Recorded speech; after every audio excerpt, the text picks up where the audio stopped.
항상 하나님의 은혜 가운데 있으라 라는 말씀을 가지고 이 시간 여러분들과 은혜를 나누고자 합니다. 2주간에 걸쳐서 우리는 바울의 설교에 대해서 살펴보았습니다. 설교 중심의 메시지 내용은 먼저 하나님께서 이스라엘 백성을 택하시고 지켜주시고 보호해 주셨다는 것이고, 두 번째 내용은 죽을 수밖에 없었던 당신의 백성들을 위하여 예수님을 이 땅에 보내주셨다는 거예요. 그런데 그들이요 예수님을 정죄하고 십자가에 못 박아 죽였습니다. 하지만 하나님은 그들이 죽인 예수님을 사흘 만에 죽은 자 가운데서 다시 살리셨죠. 그 덕분에 인간은 제사함을 받고 의롭다 하심을 받게 되었다는 겁니다. 그런데요, 오직 누구를 통해서 그렇게 되었다고 말씀드렸죠? 예수님을 통해서입니다. 다른 말로 하면 예수님을 통하지 않고서는 누구도 하나님의 나라에 천국에 들어갈 수 없다는 것을 선포한 것이었어요.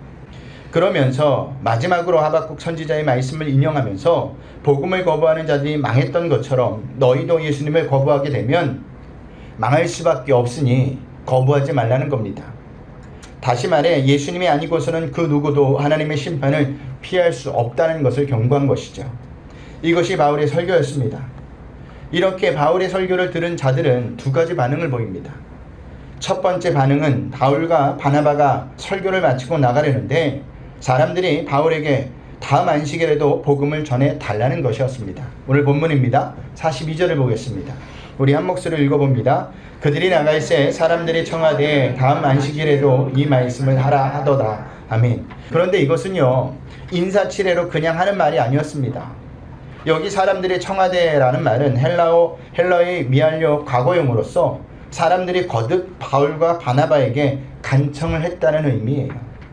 왜 이들이 바울과 바나바에게 다음 안식일에도 복음을 전해달라고 거듭 간청한 것일까? 그것은요 바울의 설교를 듣고 참된 진리를 깨달았기 때문입니다. 요즘 말로 이야기하면 은혜 받았다라는 거예요. 바울이 전하는 복음에서 길을 찾은 것이고 영적인 목마름을 해결한 것입니다. 그래서 다음 안식일에도 여기 와서 예수님에 관한 복음을 전해달라고 간청을 한 것이죠. 이것이 복음이 선포되어지면 나타나는 반응입니다. 복음은요 이렇게 인간에게 진리를 깨닫게 해줘요. 그리고 앞으로 어떻게 살아야 할까 고민하게 만듭니다. 이런 반응은요 오늘 본문에서만 나타났던 것이 아니라 베드로가 설교했을 때도 똑같이 나타났던 반응입니다. 사도행전 2장을 보면요 제자들이 오순절 다락방에서 성령을 받은 후 베드로가 복음을 전하죠. 그 복음을 듣고 거기 있던 사람이 어떤 반응을 보입니까? 우리 사도행전 2장 37절을 보겠습니다. 우리 다같이 한 목소리를 읽어봅니다. 시작. 그들이 이 말을 듣고 마음에 찔려 베드로와 다른 사도들에게 물어 이르되 형제들아 우리가 어찌할꼬 하거늘. 아멘. 자, 이 말은요 우리가 어떻게 하면 죄의 용서를 받을 수 있습니까? 우리가 어떻게 하면 살 수 있습니까? 라는 것을 물은 것입니다. 우리도요 복음을 들을 때마다 이런 반응이 있으셔야 합니다. 진리를 깨달을 수 있어야 하고요 더 나아가서 앞으로 내가 어떻게 살아야 할 것인가를 고민해야 한다는 사실입니다. 그래서 말씀에 대해서 더 사모하셔야 돼요. 그것이 복음을 들은 자들의 긍정적인 반응이라는 사실입니다. 그런 의미에서 여러분들은요 말씀을 들을 때마다 이런 마음이 드십니까? 내가 어떻게 살아야지? 어떻게 하면 은혜 가운데 거할 수 있지? 하나님이 나에게 뭐라고 말씀하시는지 날마다 갈망하십니까? 저는 바라기를요 여러분들이 말씀을 들을 때마다 진리를 깨닫고요 말씀을 더 사모할 수 있기를 주님의 이름으로 소원합니다. 우리 42절도 보겠습니다. 42절을 보겠습니다. 회당의 모임이 끝난 후에 유대인과 유대교에 입교한 경건한 사람들이 많이 바울과 바나바를 따르니 두 사도가 더불어 말하고 항상 하나님의 은혜 가운데 있으라 권하니라. 아멘. 자, 회당의 모임이 완전히 끝난 후에도 유대인과 유대교에 입교한 사람들이 바울과 바나바를 따라갔습니다. 왜 따라갔을까? 복음에 대해서 더 듣고 싶었던 거예요. 우리도 그러지 않습니까? 수련회 때나 부흥회 때 은혜를 받게 되면 쉽게 그 자리를 떠나지 못해요. 왜 그럴까요? 하나님에 대해서, 신앙에 대해서 설교한 목사님에게 더 듣고 싶어서 그런 겁니다. 이것이 복음이 선포된 모습이에요. 말씀을 듣고 나서 말씀에 대해서 더 궁금해져야 합니다. 더 사모하셔야 한다는 겁니다. 이에 바울과 바나바가 그들에게 어떤 권면을 하느냐, 우리 한번 따라하겠습니다. 항상 하나님의 은혜 가운데 있으라. 하나님의 은혜 가운데 있으라. 오늘의 설교 제목입니다. 여기 항상 있으라는 말도 헬라어로 미완료 과거형인데 이 말은요, 하나님의 은혜 가운데 있을 것을 바울과 바나바가 거듭 강조하고 있다는 말입니다. 그러니까 신신당부를 하고 있는 거예요. 왜 이렇게 바울과 바나바가 거듭해서 항상 하나님의 은혜 가운데 있으라고 말한 것입니까? 이것이 인간이 타락하지 않고 살 수 있는 길이기 때문입니다. 인간은요, 하나님의 은혜를 떠나는 순간 어떻게 될까요? 타락하게 돼요. 그리고 결국에는 망하게 된다는 사실입니다. 이것은요, 우리가 성경을 통해서 이스라엘 역사를 보면 아주 잘 나타나 있습니다. 이스라엘이 왜 망했을까요? 국력이 약해서 망한 것이 아닙니다. 그들이 망한 이유는 하나님의 은혜를 그들 스스로가 걷어차 버렸기 때문이에요. 이스라엘의 나라는 자체가 하나님을 제외하고서는 존재할 수 없는 나라였는데 그들이 하나님을 제외해버렸고 배반해버렸습니다. 그리고 자신들 마음대로 움직일 수 있는 우상을 선택하였어요. 그 결과 하나님의 은혜가 이스라엘에서 떠나버린 것이고 그때부터 이스라엘은 망하는 길로 치닫게 되고 결국에는 끝까지 하나님께 돌아오지 않아 망해버렸다라는 사실입니다. 이처럼 하나님의 은혜가 떠나는 것은요, 망하는 것입니다. 하나님의 은혜가 떠난 것은 하나님이 이스라엘을 버린 것이 아니라 이스라엘이 하나님의 은혜에서 스스로 벗어난 것이에요. 그래서 나라가 망한 겁니다. 이처럼 하나님의 은혜 가운데 있지 않으면 우리도 망하는 길로 갈 수밖에 없다는 사실을 아셔야 해요. 그래서 바울과 바나바가 복음을 듣고 은혜를 받은 자들에게 항상 하나님의 은혜 가운데 있으라고 거듭 부탁하고 있는 겁니다. 저는 말하기를 여러분들이 항상 하나님의 은혜 가운데 있기를 소원합니다. 절대로 하나님의 은혜를 벗어나시면 안 돼요. 잠깐도 안 된다는 사실입니다. 바울과 바나바가 그렇게 말한 뒤 일주일이 훌쩍 지나 다시 안식일이 되어 복음을 전하러 회당으로 갔습니다. 그런데 놀라운 일이 벌어졌어요. 우리 44절을 볼까요? 우리 한 목소리를 읽어봅니다. 그 다음 안식일에는 온 시민이 거의 다 하나님의 말씀을 듣고자 하여 모이니. 아멘. 성 안에 있는 사람들이 모두 바울이 전하는 하나님의 말씀, 즉 복음을 듣고자 모인 것입니다. 이것이 복음의 능력이에요. 보세요. 바울과 바나바는 비시디아 안디옥에서 기적과 이적을 보인 적이 없어요. 그런데도 어떻게 이렇게 많은 사람들이 모였을까요? 복음 때문입니다. 이렇게 복음은 사람을 변화시켜요. 진리를 쫓게 만듭니다. 기적은 중요한 것이 아닙니다. 기적을 쫓는 사람은요, 언젠간 그 기적이 눈에 보이지 않을 때 실망하기 마련입니다. 하지만 하나님의 말씀, 즉 복음을 쫓는 사람은 실망하지 않아요. 오히려 속사람이 날로 새롭게 되는 기쁨을 맛보게 된다는 사실입니다. 그렇기 때문에 우리는 복음, 말씀을 가까이 하셔야 한다는 사실입니다. 여러분은요, 눈에 보이는 기적이 아닌 하나님의 말씀을 쫓는 자가 되었으면 좋겠습니다. 하나님 말씀만이 우리를 살리는 거고 하나님 말씀만이 우리를 하나님의 나라 천국으로 인도할 수 있다는 사실이에요. 그런데 우리는요, 여기서 한 가지 더 살펴봐야 할 것이 있습니다. 어떻게 이렇게 많은 사람들이 모였을까요? 첫 번째는 복음 때문이에요. 그런데 또 궁금해지는 것은 그들이 어떻게 알고 왔느냐는 거예요. 그것은요, 먼저 복음을 들은 자들이 복음을 듣지 못했던 자들에게 전해주었다는 사실입니다. 먼저 바울의 설교를 들은 자들은 유대인과 유대교에 입교한 경건한 사람들이었습니다. 하지만 이번에는 유대인과 유대교에 입교한 경건한 사람들과 한 번도 복음에 대해서 듣지 못했던 신앙과는 전혀 상관없는 자들이 왔다라는 의미예요. 복음은 이렇게 능력이 있는 겁니다. 복음은 설득하는 게 아니에요. 오라고 부탁하는 것도 아닙니다. 복음은 선포하는 겁니다. 당신이 예수님을 믿지 않으면 지옥에 갈 수밖에 없습니다. 당신이 예수님을 믿지 않으면 이 땅에서 아무리 선고해도 소망이 없는 자입니다. 선포하는 거예요. 예수님을 만난 자들이 신약 성경에 보면 어떻게 그 사람들에게 이야기합니까? 와보라고 명령을 합니다. 내가 만난 예수님도 당신도 만나보라고 합니다. 권하는 게 아니에요. 선포했다라는 사실입니다. 그들이 그렇게 말할 수 있었던 것은요, 그 복음의 진리를 깨달은 것이고 진짜를 깨달은 것입니다. 그러니 예수님을 모르는 자들에게 자신 있게 여러분들은 복음을 전하셔야 돼요. 선포하셔야 한다는 사실입니다. 자, 이렇게 바울의 설교를 듣는 순간 진리를 깨닫게 된 반응도 있었지만 오히려 바울과 바나바를 시기하는 이들도 있었죠. 우리 45절을 보겠습니다. 우리 한 목소리 읽어봅니다. 유대인들이 그 무리를 보고 시기가 가득하여 바울이 말하는 것을 반박하고 비방하거늘. 아멘. 자, 왜 이들이 바울이 말한 것을 반박하고 비방했을까? 바울이 잘못된 것을 전했기 때문이 아닙니다. 그 이유는 바울의 설교를 듣기 위해서 많은 이들이 모인 것 때문에 시기해서 그렇습니다. 바울이 전한 복음은 전혀 문제가 되지 않았어요. 우리는요, 여기서 복음이 전해지는 것을 방해하는 사탄이 배후에 있음을 발견하셔야 합니다. 사탄은요, 복음이 전해져서 죽을 수밖에 없는 자들이 살아나는 것을 원하지 않아요. 그래서 어떻게 해서라든지 복음이 전해지는 것을 방해합니다. 또한 말씀을 듣는 것을 소홀하게 만든 자라는 사실입니다.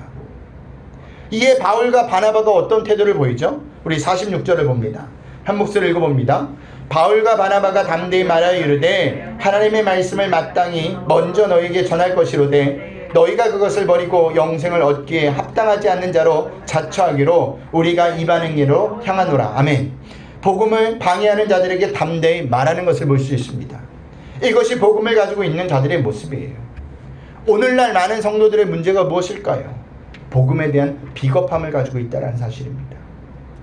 진리의 복음을 모르는 데 있지 않아요. 알지만 행하지 않는 데 있습니다. 알지만 내가 그리스도인인 것이 밝혀지면 손해를 볼까봐, 내 체면이 깎일까봐, 사람들에게 따돌림을 당할까봐 전해야 될 복음을 전하지 않는 거예요. 터키 선교사님들이 하는 말을 어느 책에서 본 적이 있습니다. 터키나 다른 이슬람 문화권에서 전도하기가 어렵게 하는 제일 큰 방해 요소는요, 두려움이라고 해요. 터키 사람들의 경우에 예수님을 믿으면 그 집안에서 쫓겨난다고 합니다. 신은 죽지 않았다라는 영화에 보면 그런 장면이 나와요. 청년이 예수를 믿었는데 동생이 그거를 아빠한테 일러 바쳤어요. 그 순간 어떻게 되느냐? 머리채가 끄댕겨 돼서 바깥으로 쫓김을 당합니다. 그런데 그렇게 쫓겨난 사람은요, 이슬람 문화권에서는 사회에서도 발을 붙이지 못한다고 합니다. 그들은요, 직장을 가질 수가 없어요. 심지어는 형이 예수를 믿는다면 동생이 칼로 죽인 일도 있다고 합니다.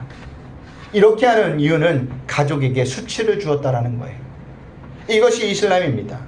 사정이 이렇다 보니 두려움 때문에 예수님을 믿는다고 말도 못하는 것이고 전도는 더욱더 감히 할 수가 없는 거예요. 그런데 이런 현상이 오늘날 한국교회에서도 일어나고 있다는 사실을 아십니까? 코로나19로 인해 교회가 어려움을 당하고 있죠. 모든 문제의 발단이 교회에서 일어난 것처럼 방송 매체에서 보도가 되다 보니 사람들이 이제는 교회와 교회 다니는 사람들과는 상종도 하기 싫다는 말까지 하고 있습니다. 그것을 경험한 사람이 있어요. 누가 있을까요? 네. 일을 하러 가면 교회 다니는 사람 아주 꼴도 보기 싫다고, 네. 상종도 하기 싫다고 이야기합니다. 나만 빼놓고 온다. 네.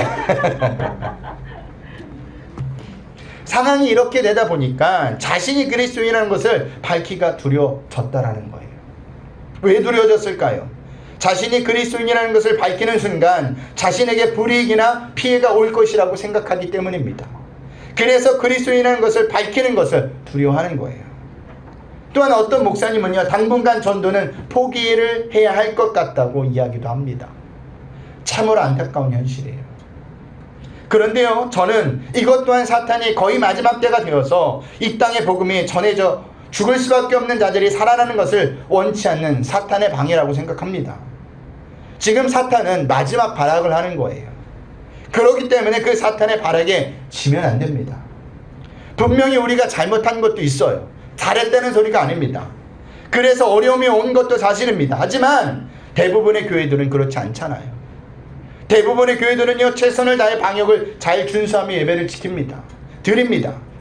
그렇기 때문에 내가 그리스도인인 것을 밝히는 것을 두려워하지 마시길 바랍니다. 오히려 하나님을 믿고 담대함으로 내가 그리스도인인 것을 밝히고 방역을 잘 지켜가며 어디에 있든지 예배를 놓치지 마셔야 한다는 사실이에요. 그것이 교회이든 그것이 가정이든 그곳에서 예배를 사모하며 드려야 합니다. 그리고 더 나아가서 복음을 전하셔야 돼요. 세상 사람들이 복음을 거부한 것은요, 오늘날만 그런 것이 아니에요. 과거에도 그랬고 지금도 그렇고 앞으로도 더 그럴 것입니다.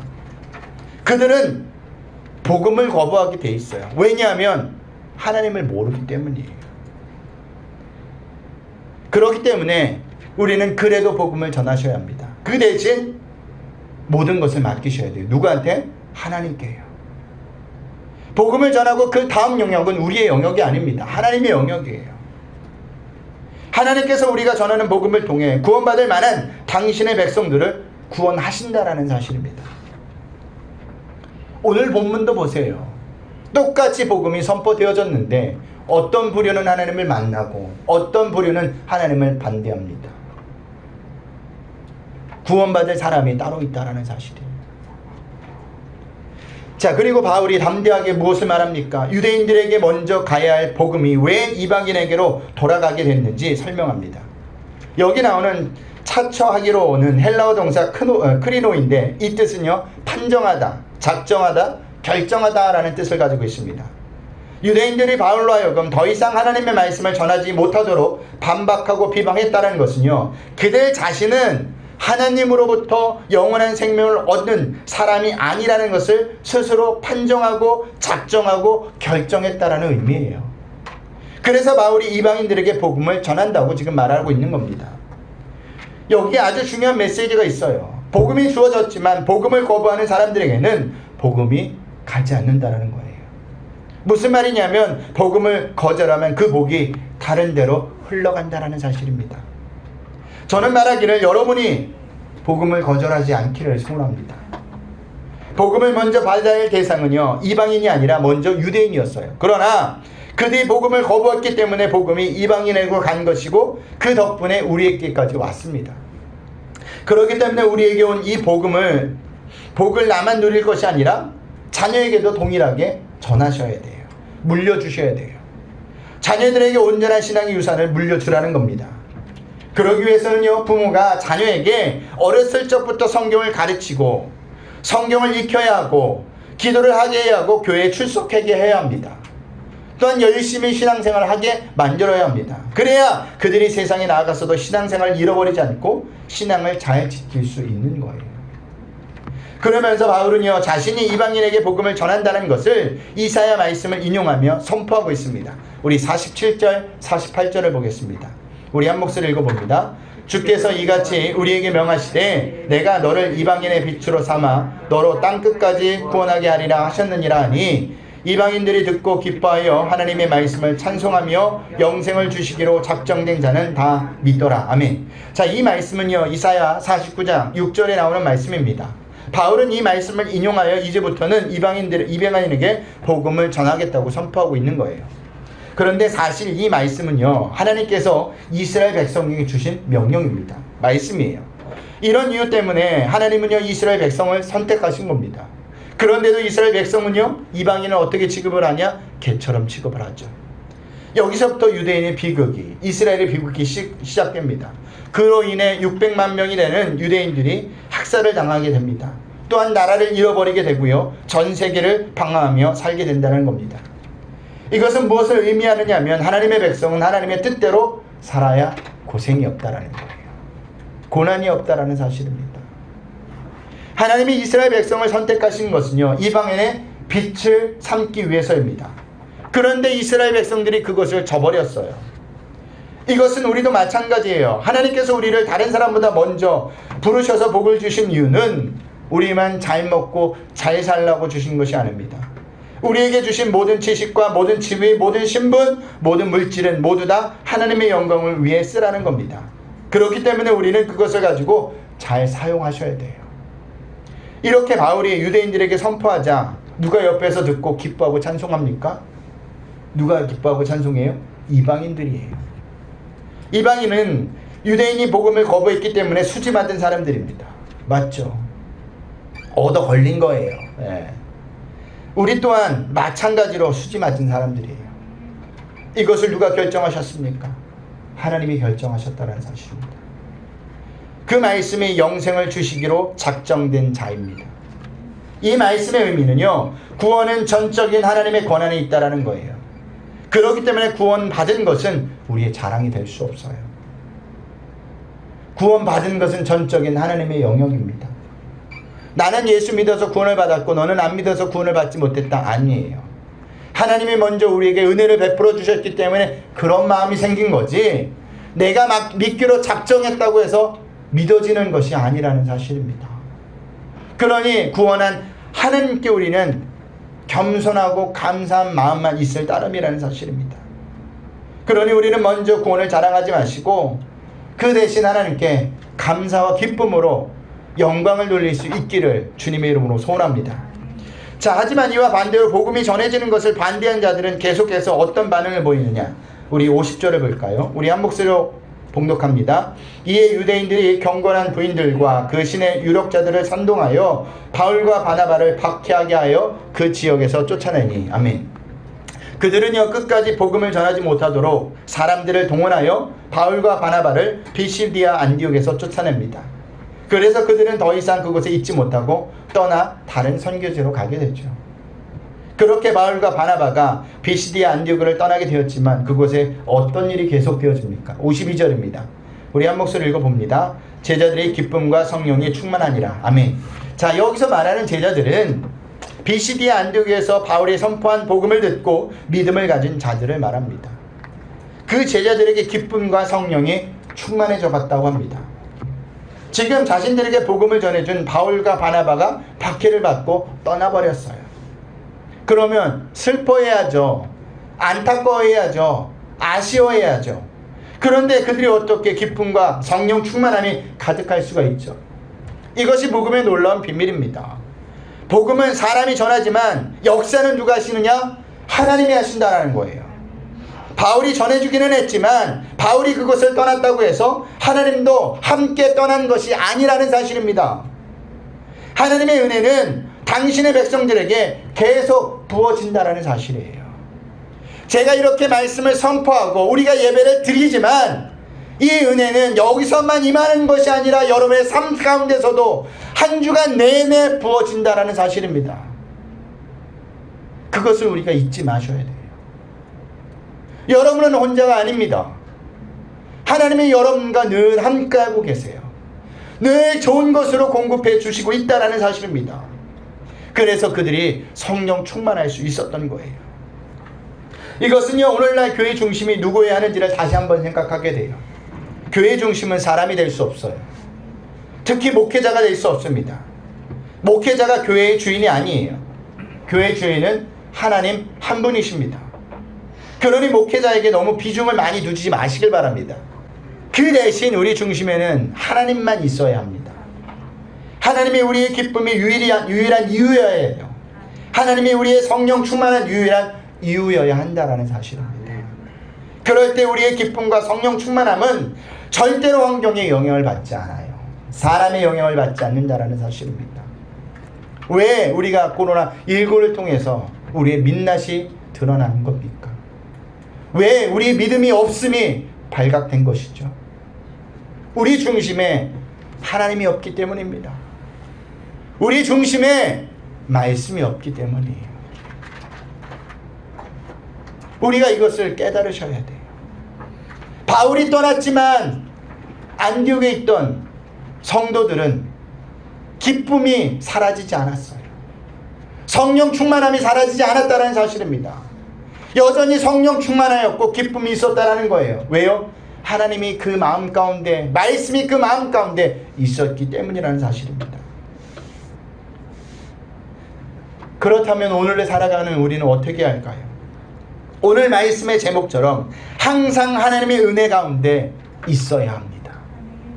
그것이 이 세상에서 믿음으로 승리하는 비결이고 어떤 일을 만나더라도 흔들리지 않는 신앙생활을 할 수 있는 비결이에요. 자꾸만 세상에서 답을 찾지 맙시다. 모든 답은 말씀 안에 있어요. 하나님 안에 있습니다. 힘들 때 세상을 바라보고 세상 것을 의지하는 것이 아니라 더욱더 엎드려 기도하세요. 더욱더 말씀 안에서 답을 찾으세요. 하나님께서 가장 좋은 길을 우리에게 보여주실 것이며 또한 위로해 주실 것이며 인도해 주신다는 사실입니다. 저는 말하기를 브리치교회 모든 성도들이 항상 하나님의 은혜 가운데 있어 한 주간도 믿음의 승리를 경험할 수 있기를 주님의 이름으로 부탁드리겠습니다. 그것이 우리가 사는 비결이고 그것이 우리가 신앙을 지킬 수 있는 비결입니다. 꼭 이것을 명심하셔서 한 주간도 항상 하나님의 은혜 안에 거할 수 있는 저와 여러분들이 되시길 주님의 이름으로 축원합니다.